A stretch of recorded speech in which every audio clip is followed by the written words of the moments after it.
In the last class, we discussed about the cell membrane or plasma membrane.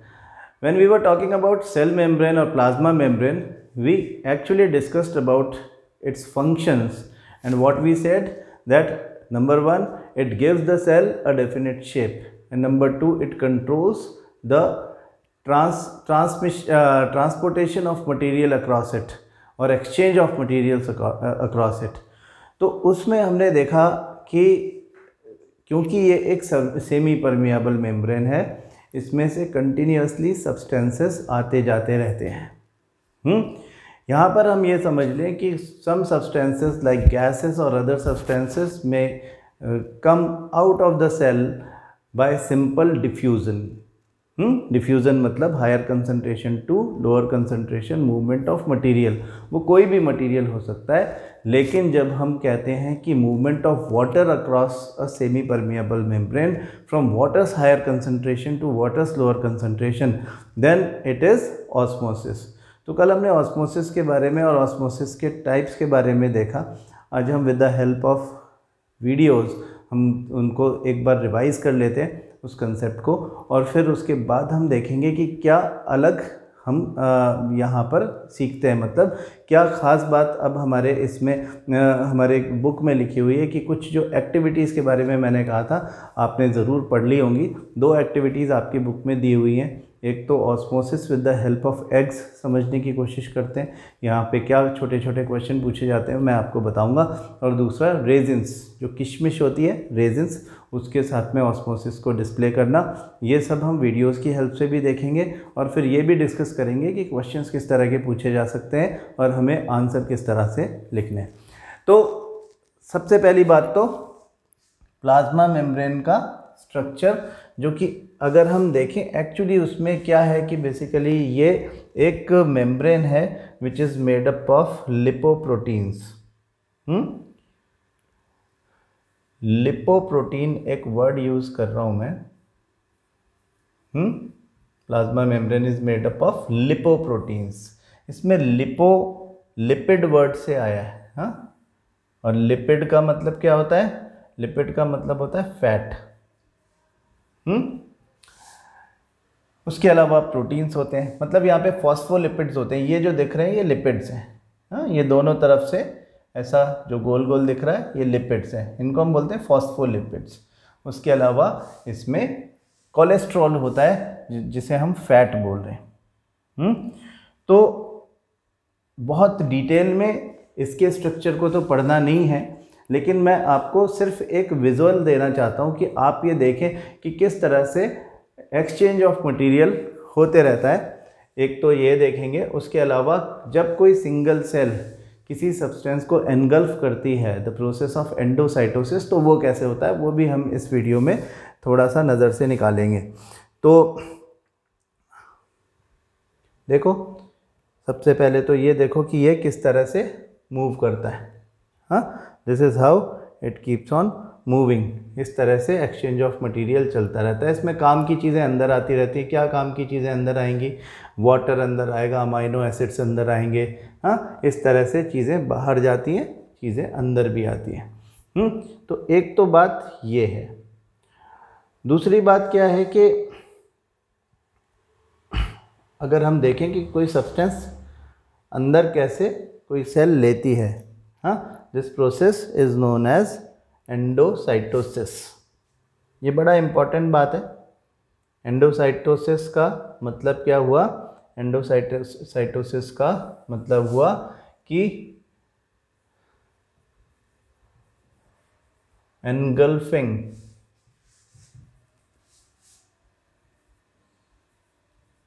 Something by a cell. Engulfing मतलब निगल जाना। We engulf things to eat. हाँ, engulfing something मतलब निगल जाना, उसको अंदर ले लेना। तो टेकिंग इन, एंडो अंदर, साइट, जहाँ भी वर्ड आए साइट, CYT, समझ जाओ that we are talking about cell. हाँ, endocytosis, when a single cell takes something in, हाँ, the process is known as endocytosis. तो एंडोसाइटोसिस में जो फ्लेक्सिबल सेल मेम्ब्रेन होती है वो रास्ता देती है किसी सब्सटेंस को, किसी पार्टिकल को to enter inside the cell, और वो अंदर चला जाता है। कैसे चला जाता है देखें। एंडोसाइटोसिस में समझो ये एक सेल है, ये सब्सटेंस आया, ये उसने उसको एनगल्फ कर लिया अंदर ले लिया। अब ये वेसाइकल बन जाती है, फिर वो वेसाइकल जो होती है वो अल्टीमेटली उसके अंदर डाइजेशन हो जाता है सब्सटेंसेस का, है ना। डाइजेशन हो जाएगा मतलब कि जो ये बड़ा इम्पॉर्टेंट है for the living organisms which are unicellular, जिनकी बॉडी में एक ही सेल है, जैसे अमीबा। तो अमीबा की बॉडी में क्या हो रहा है, एंडोसाइटोसिस हो रहा है। उसको फूड लेना है या उसको कोई लिक्विड लेना है जो कि उसकी बॉडी के लिए ज़रूरी है, तो उसका न्यूट्रिशन की जो प्रोसेस है वो इनिशिएट होती है एंडोसाइटोसिस से। हाँ, कि जो सेल होगी उसकी वो सब्सटेंस जो बाहर से आ रहा होगा उसको अंदर ले लेगी। हाँ, ऐसे वो खाना खाता है, तो वो दोनों तरह की चीज़ें अंदर ले सकता है। जब वो अंदर ले लेगा तो इस तरह का वेसाइकल बन जाएगा। उस वेसाइकल के अंदर क्या होगा, हाँ, ये वेसाइकल है। इसको अगर हम देखें तो ये एक वेसाइकल है जो क्या है, जिसके अंदर कुछ एंजाइम्स होते हैं, डाइजेस्टिव एंजाइम्स, डाइजेशन करने के लिए रिस्पॉन्सिबल। वो कॉम्प्लेक्स सब्सटेंसेस को सिंपल सब्सटेंसेस में ब्रेक डाउन कर देते हैं, और फिर उसके बाद जब डाइजेशन हो जाता है तो ये जो वेसाइकल है it only again becomes a part of the cytoplasm of the cell, और जो वेस्ट मटेरियल होता है that goes out by simple diffusion. Diffusion की प्रोसेस से वो बाहर निकल जाता है। तो वो जो अंदर आया दैट वाज एंडोसाइटोसिस। एंडोसाइटोसिस यानी एक सेल का किसी सब्सटेंस को अंदर ले लेना। ये दो तरह का हो सकता है, फैगोसाइटोसिस और पाइनोसाइटोसिस। फैगो हमेशा खाने पीने से रिलेटेड होता है। हमारी फूड पाइप है, पता है आपको इसे क्या बोलते हैं? We call it oesophagus. हाँ, ईसोफेगस। तो ये जो जैसे हमारी ईसोफेगस है, वैसे यहाँ पे वर्ड है फैगो। जब कोई सॉलिड सब्सटेंस एनगल्फ किया जाता है, सॉलिड पार्टिकल जब सेल एनगल्फ करती है तो हम कहते हैं फैगोसाइटोसिस। और जब कोई लिक्विड पार्टिकल सेल इनगल्फ करती है तो हम उसको बोलते हैं पाइनोसाइटोसिस, है ना। कुछ पी जा रही है, वो कुछ लिक्विड ले रही है। हाँ, तो एंडोसाइटोसिस दो तरह का, फैगोसाइटोसिस और पाइनोसाइटोसिस। इनफैक्ट इन दोनों को मिला करके हम कहते हैं एंडोसाइटोसिस। तो यूनिसेल्युलर लिविंग ऑर्गेनिजम्स के लिए बड़ा इंपॉर्टेंट है। Unicellular living organisms like amoeba, like paramecium, they are responsible for taking the food inside. They are unicellular because they are made up of only one cell. Uni मतलब one, cellular मतलब cell वाले, एक cell वाले, जिसमें एक से ज़्यादा cell ही नहीं होती। उनको खाने पीने के लिए एंडोसाइटोसिस की हेल्प लेना पड़ती है। और जब एंडोसाइटोसिस हो जाएगा तो फिर क्या होगा? जब एंडोसाइटोसिस हो जाएगा तो ये डाइजेशन के बाद जो वेसाइकल्स होगी वो बाहर निकल जाएगी। हाँ, इस तरह से ये एक बात हुई। ये हमने सीखा कि किस तरह से काम होता है। हाँ, हम थोड़ा सा रिवाइज कर रहे हैं जो हमने चीज़ें कल देखी थी। जैसे कि ऑस्मोसिस के बारे में हम बात कर रहे थे। हमने कहा था कि जो ऑस्मोसिस होता है, ऑस्मोसिस के प्रोसेस में एक water from the surrounding mediums enters the cell of, जैसे यहाँ पे रेजिन्स का एग्जाम्पल हो रहा है, हेल्पिंग देम टू स्वेल। तो what is the definition of osmosis? Process in which water moves from higher water concentration to lower water concentration through a semi permeable membrane.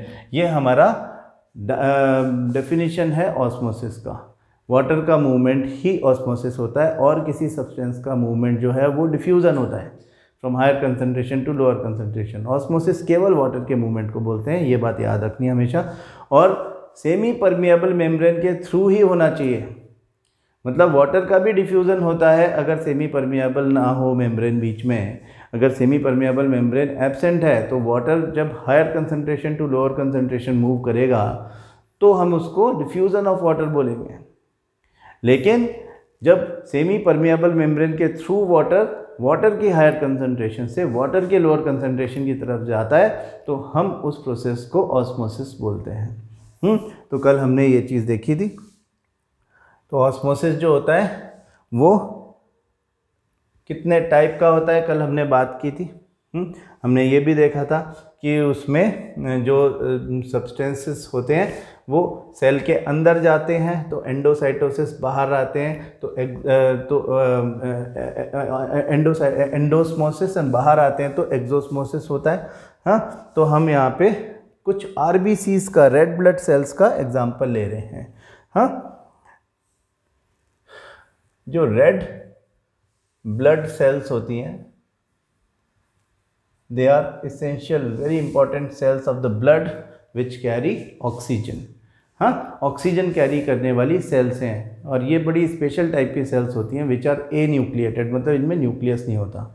They are eukaryotic cells. ये मत सोचना कि nucleus नहीं है तो फिर ये तो प्रोकैरियोटिक होगी, नहीं, ये यूकैरियोटिक सेल ही है लेकिन स्पेशल टाइप की सेल है। इसके अंदर हीमोग्लोबिन नाम का एक रेड पिगमेंट होता है जो ऑक्सीजन को होल्ड करने का काम करता है, इसलिए इसका काम है transportation of oxygen, which is one of the most important life processes, most important feature of our body, जिसकी हेल्प से हमारी सेल्स तक ऑक्सीजन पहुंचता है, जिससे रेस्पिरेशन होता है, एनर्जी मिलती है।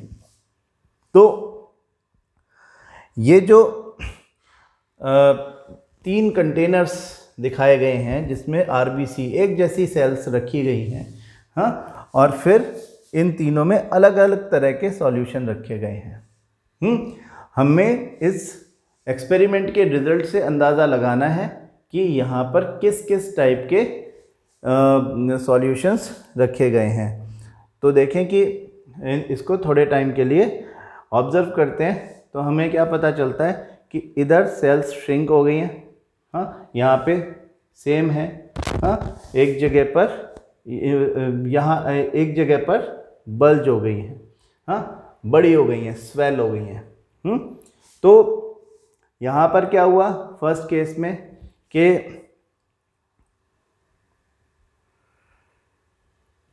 में क्या हुआ कि सॉल्ट का कंसंट्रेशन ज़्यादा था। हाँ, जब सॉल्ट का कंसंट्रेशन ज़्यादा और वाटर का कंसंट्रेशन कम होता है तो क्या होता है, तो एक्सोस्मोसिस होता है। Salt content of the solution बात हो रही है। हाँ, salt content in the solution ज़्यादा है as compare to water, disbalance हो गई है। जब सॉल्ट कंसंट्रेशन ज़्यादा है तो इस तरह के सॉल्यूशन को हम बोलते हैं हाइपरटोनिक सॉल्यूशन। और हाइपरटोनिक सॉल्यूशन में बाहर सेल, इन ये जो सेल है, सॉरी, ये जो हमें सेल दिख रही है, इनके बाहर वाटर निकल जाएगा। क्या हो जाएगा, एक्सोस्मोसिस। एक्सोस्मोसिस होना मतलब वाटर बाहर निकलना, वाटर बाहर निकल जाएगा तो ये श्रिंक हो जाएंगे। ठीक, तो ये बात हमने, पहली बात तो हमने ये करी थी, हाइपरटोनिक सॉल्यूशन में एक्सोस्मोसिस होता है और सेल श्रिंक हो जाती है। हाँ, तो वाटर मॉलिक्यूल्स बाहर निकलते हुए जैसा हम यहाँ पे दिखा रहे हैं। तो concentration of water higher within the cell and lesser outside the cell, that why this is hypertonic solution. अब दूसरा जो हम एग्जांपल लें हैं तो उसमें क्या होगा कि the level of salt and water seems to be the same, दोनों तरफ बराबर है, सेल के अंदर भी सेल के बाहर भी वाटर और सॉल्ट दोनों बराबर है। हाँ, कोई भी कमियां ज़्यादा नहीं है। तो इस तरह के सॉल्यूशन को हम क्या बोलते हैं, आइसोटोनिक सॉल्यूशन। और हमने ये कहा था कि आइसोटोनिक सॉल्यूशन में ऑस्मोसिस नहीं हो रहा है का ये मतलब कि the size of the cell does not change. इसका ये नहीं मतलब कि एक्सचेंज ऑफ वाटर नहीं हो रहा है, वाटर का एक्सचेंज तो हो रहा है, but the rate of entering the water into the cell and removing the water, removal of the water out of the cell बराबर है। इस वजह से size of the cell does not change. तो इसमें देखें क्या हो रहा है कि वाटर अंदर भी आ रहा है बाहर भी जा रहा है, सेम रेट से, साइज डज नॉट चेंज। हाँ, इट रिमेन्ड द सेम। तो इस सॉल्यूशन को क्या बोलते हैं? We call it isotonic solution. हाँ, आइसोटोनिक सॉल्यूशन इसको हम बोल रहे हैं। अब तीसरी चीज़ में क्या होगा? कंसंट्रेशन ऑफ वाटर ज़्यादा होगा ऑब्वियसली। अब हम हाइपोटोनिक सॉल्यूशन की बात करने वाले हैं, solution with a higher water concentration, lesser salt concentration. Salt की कंसंट्रेशन अगर कम है और वाटर की कंसंट्रेशन अगर ज़्यादा है तो इस तरह के सॉल्यूशन को हम बोलते हैं हाइपोटोनिक सॉल्यूशन। और हाइपोटोनिक सॉल्यूशन में क्या होगा? वाटर बाहर ज़्यादा है, सॉल्यूशन में वाटर ज़्यादा है, तो it will start entering into the cell and cells will start swelling, cells will swell. तो इस तरह से वो अंदर आते रहता है। ये बात हमने कल की क्लास में सीखी थी। आई होप आपको ये बात अच्छे से समझ में आ गई होगी।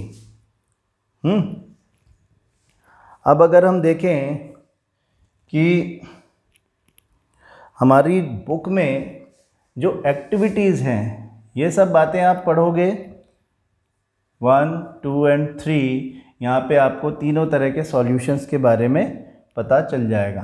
हाँ, ये तीनों में आपको 3 तरह के सॉल्यूशंस के बारे में, यानी hypotonic, hypertonic and isotonic solution के बारे में पता चल जाएगा। और जो बातें हमने अभी करी हैं ये भी बातें आपको पता चल जाएंगी।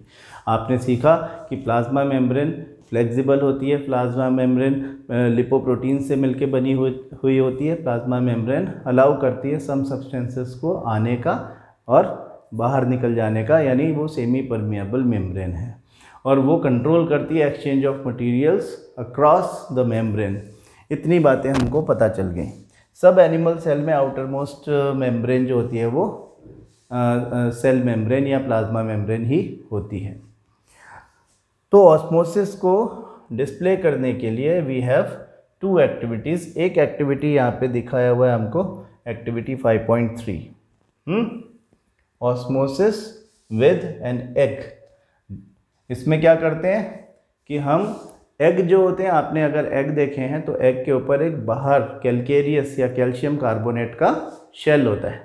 उस कैल्शियम कार्बोनेट के शेल को सबसे पहले हम डिज़ोल्व करते हैं इनसाइड हाइड्रोक्लोरिक एसिड। हम HCl में डालते हैं। हाइड्रोक्लोरिक एसिड एक एसिड है, स्ट्रॉन्ग एसिड है, उसमें डालते हैं। क्यों डाला उसमें? So that we can dissolve calcium carbonate. जो उसका कवर है, जो उसका शेल कहते हैं, वो कैल्शियम कार्बोनेट का बना हुआ है। और कैल्शियम कार्बोनेट जो होता है वो हाइड्रोक्लोरिक एसिड के साथ में रिएक्ट करता है।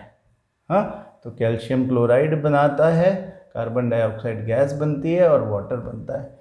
ये सब बातें हम 10th क्लास में सीखेंगे केमिकल रिएक्शन की। लेकिन आपको ये पता होना चाहिए कि आपने हाइड्रोक्लोरिक एसिड में क्यों डाला एग को, एग के शेल को डिज़ोल्व करने के लिए। Why we used hydrochloric acid? Because every metal carbonate, calcium is a metal, calcium carbonate is a metal carbonate. Every metal carbonate whenever reacts with an acid, it reacts like that, makes a salt, carbon dioxide gas and water.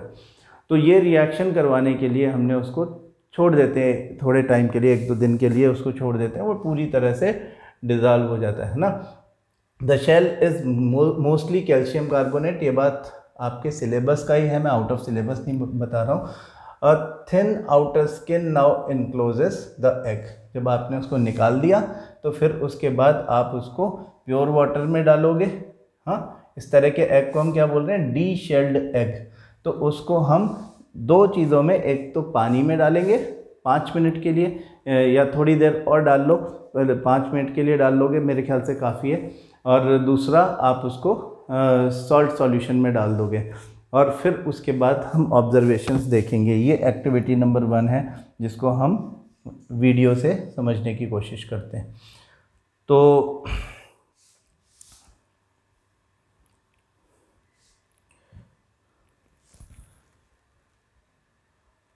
Osmosis with the help of an egg हम ये देख रहे हैं। इसमें 3 beaker हमने लिए हुए हैं। बीच वाला बीकर जो है उसमें हमने अपना एसिड डाला हुआ है, HCl हाइड्रोक्लोरिक एसिड। हाँ, एक में हम वाटर ले लेते हैं।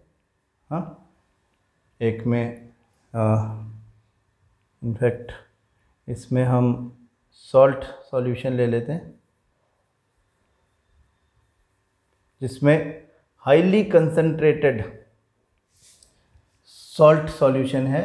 दूसरा प्योर वाटर है, डिस्टिल्ड वाटर आप कह सकते हो इसको।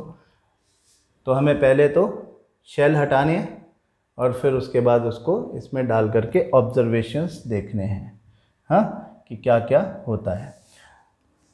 तो लेट अस स्टार्ट दिस।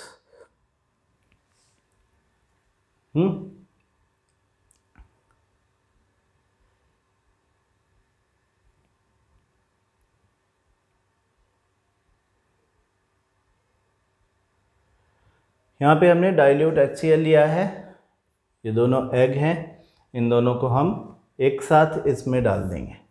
हाँ, एग को बारी बारी से इसमें डाला, एक साथ डाला और इसको फिर हम छोड़ते हैं। हम ऑब्ज़र्व करते हैं कि धीरे धीरे ये डिज़ोल्व होने लग जाएगा।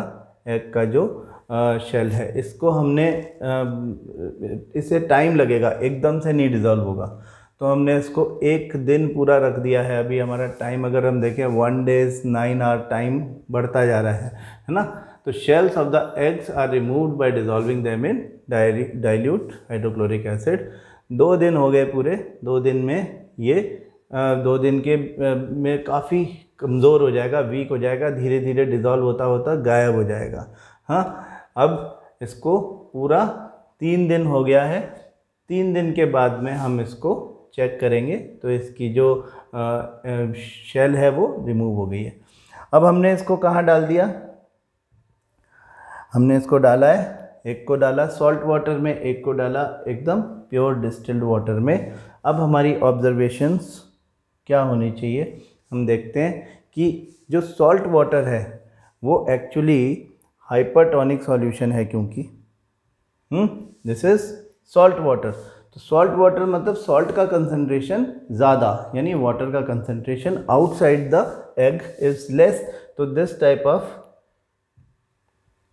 Solution is hypertonic. Hypertonic solution. तो हाइपरटोनिक सॉल्यूशन में क्या होता है? हाइपरटोनिक सॉल्यूशन में होता है एक्सोस्मोसिस। एक्सोस्मोसिस होगा। ये वाला एग जो है ये श्रिंक हो जाएगा। यहाँ पे हम देखेंगे साइज़ बढ़ता जा रहा है, उसका एग का साइज़ बढ़ता जा रहा है। क्यों? क्योंकि ये हाइपोटोनिक सॉल्यूशन है।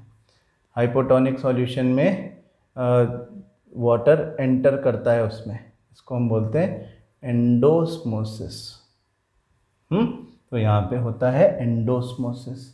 एक जगह हो रहा है एक्सोस्मोसिस, एक जगह हो रहा है एंडोस्मोसिस। हाँ, ये दोनों हम डिस्प्ले कर रहे हैं inside the highly concentrated salt solution and pure water.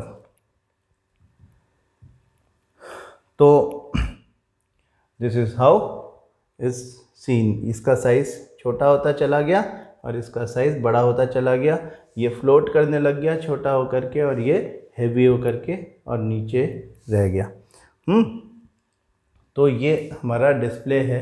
The shells of the eggs are removed by dissolving them in dilute hydrochloric acid. The egg in the water swells as water passes into it by osmosis. We call it endosmosis. The egg in salt solution shrinks as water passes out of the cell, that is exosmosis, है ना। तो बस ये हमारा observation है। ये एक activity है जो कि हमारी है विद योर एग्स। एग के साथ में एक्टिविटी है।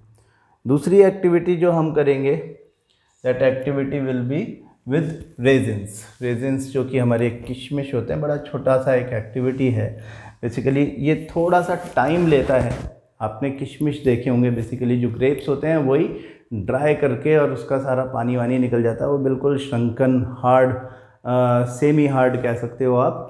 ऐसे किशमिश तो सबने खाए होंगे, अच्छे भी लगते होंगे सबको, मीठे मीठे ना। हम उसको ड्राई फ्रूट है बेसिकली। तो अगर हम देखें कि हमने यहाँ पे क्या, एक वाटर एक बीकर में या एक जार में, एक कप में वाटर लिया हुआ है, इसमें हमने अपने रेजिन्स डालने हैं। इसमें हम रेजिन्स डाल देंगे, थोड़े से रेजिन्स हमने, बिल्कुल ड्राई रेजिन्स हैं, ड्राई रेजिन्स इसमें डाल दिए और इसको 24 आवर्स के लिए छोड़ देना, पानी में डुबा करके इसको छोड़ देना है फॉर 24 आवर्स। हाँ, आफ्टर 24 आवर्स हम क्या देखते हैं कि ये स्वेल हो गए। क्यों स्वेल हो गए होंगे, ऐसा क्यों हो गया होगा? क्योंकि हमने इसको डाला था वाटर में, और वाटर जो प्योर वाटर होता है वो होता है हाइपोटोनिक सॉल्यूशन। तो जब आप हाइपोटोनिक सॉल्यूशन में डाल दोगे, मतलब वाटर का concentration outside the resin is more and inside the resin is less, क्योंकि इनसाइड तो शुगर है ना। हाँ, इनसाइड तो शुगर है, तो वो वाटर की कंसंट्रेशन अंदर कम होने की वजह से water starts entering into it, और ये स्वेल होकर के बड़ा हो गया है। अब सेम रेजिन को, इसी रेजिन को, इन्हीं रेजिन्स को, इनमें से कुछ रेजिन्स को, एक दो रेजिन्स को इसी में छोड़ करके और बाकी रेजिन्स को हम डाल देते हैं एक हाईली कंसंट्रेटेड सॉल्ट या शुगर सॉल्यूशन के अंदर, जिसे हम हाइपरटोनिक सॉल्यूशन बोल सकते हैं। इनको हमने निकाल के डाल देना है एक दूसरे सॉल्ट सॉल्यूशन, जिसमें हमने सॉल्ट डिज़ोल्व किया, और हाईली कंसंट्रेटेड सॉल्ट सॉल्यूशन है, मतलब बहुत सारा सॉल्ट उसमें डाला हुआ है। एक दो इसमें छोड़ करके बाकी सारे इसमें अपन डाल देते हैं। हाँ, यहाँ से उधर शिफ्ट कर दिया, और फिर से हमको वही 24 आवर के लिए उसको छोड़ देना है। हाँ, 24 आवर्स के बाद में हमको क्या देखने मिलेगा? जैसे 24 आवर्स ख़त्म होंगे, हम उसको देखेंगे तो हमें क्या देखने को मिलेगा कि ये जो थे सॉल्ट सॉल्यूशन में, ये वापस से श्रिंक होकर के छोटे छोटे हो गए। देखो, देख के पता चलता है कि ये छोटे हो गए। अगर हम इनसे कंपेयर करें तो हमें पता चलेगा कि ये और ये दोनों के साइज़ में फ़र्क आ गया। क्यों आ गया होगा फ़र्क? दोनों के साइज़ में क्यों फ़र्क आ गया होगा?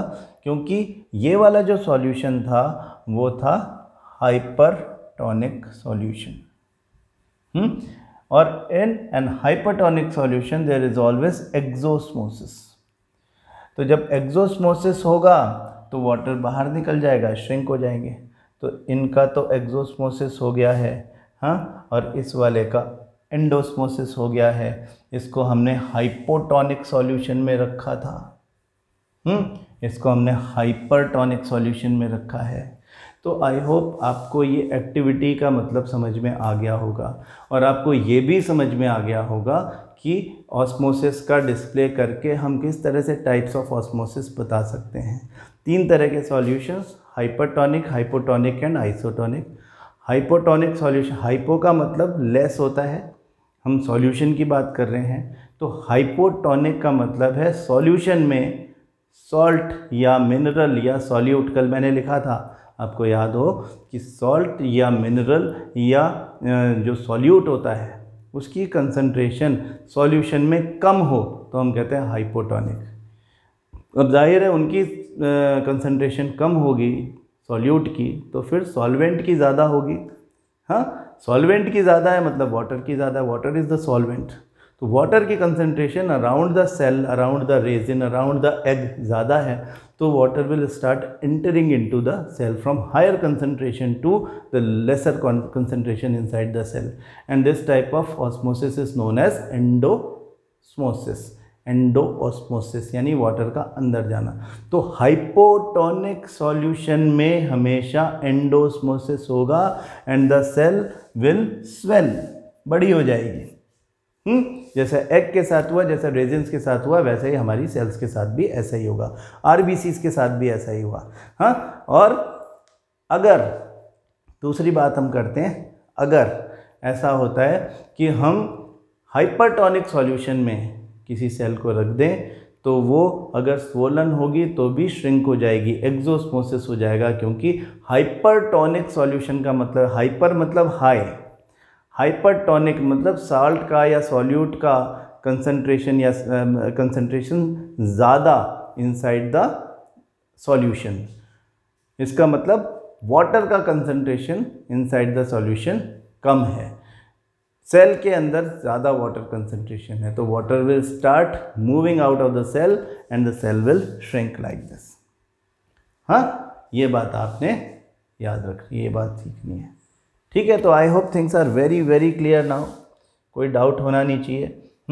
हमने ये बातें कल इस तरह से देखी थी, इन सबको आपने ज़रूर दोबारा पढ़ा होगा, आई एम श्योर आपने अपनी बुक में देख लिया होगा। हमने पढ़ा कि किस तरह से सेल के अंदर एक्सचेंज ऑफ मटेरियल होता है। आज हमने इस सब चीज़ों को with the help of video देख लिया और हमको पता चल गया कि किस तरह से एक हाइपरटोनिक सॉल्यूशन में एक्सोस्मोसिस होता है और किस तरह से एक हाइपोटोनिक सॉल्यूशन में एंडोस्मोसिस होता है ना। ये सारी बातें बिल्कुल अपने दिमाग में बिठा लो। Isotonic solution is the one जिसमें water concentration outside and inside equal होता है, इस वजह से ऑस्मोसिस ही नहीं होता है। There is no exchange of material in a solution where water concentration और salt solution across the membrane is the same. तो नो ऑस्मोसिस मतलब the size of the cell will not change. इसका मतलब ये बिल्कुल नहीं है कि ऑस्मोसिस नहीं होगा मतलब एक्सचेंज ऑफ मटेरियल ही नहीं होगा। No osmosis is correct, but exchange of material फिर भी होगा। The rate of entering water into the cell and moving the water out of the cell equal है। तो net content of water remains the same during inside isotonic solution. यहाँ तक clear है? I am sure आपको ये बात समझ में आ गई होगी। ये एक्सपेरिमेंट भी बिल्कुल सिंपली आपको समझ में आ गया होगा। तो हमने ये दो एक्सपेरिमेंट, एक तो एक्टिविटी 5.3 और दूसरा एक्टिविटी 5.4, ये दोनों चीज़ें आप अच्छे से पढ़ लें। और थोड़ा सा यहाँ पे हमको फोकस करना है, हमें कोई भी चीज़ छोड़नी नहीं है, इसमें वर्ड बाय वर्ड आपको पढ़ना है। क्या पढ़ेंगे? देखो, यूनिसेल्युलर यानी एक सेल वाले fresh water organisms and most plant cells tend to gain water through osmosis. Osmosis किसके लिए इम्पॉर्टेंट है? जो यूनिसेल्युलर फ्रेश वाटर ऑर्गेनिजम्स हैं, हाँ, जैसे अमीबा है, इनके लिए इम्पॉर्टेंट है।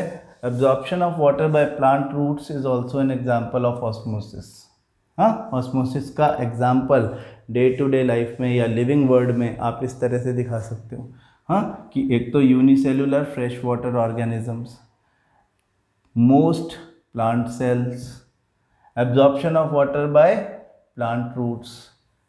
हाँ, ऑस्मोसिस का डे टू डे लाइफ में डिस्प्ले है।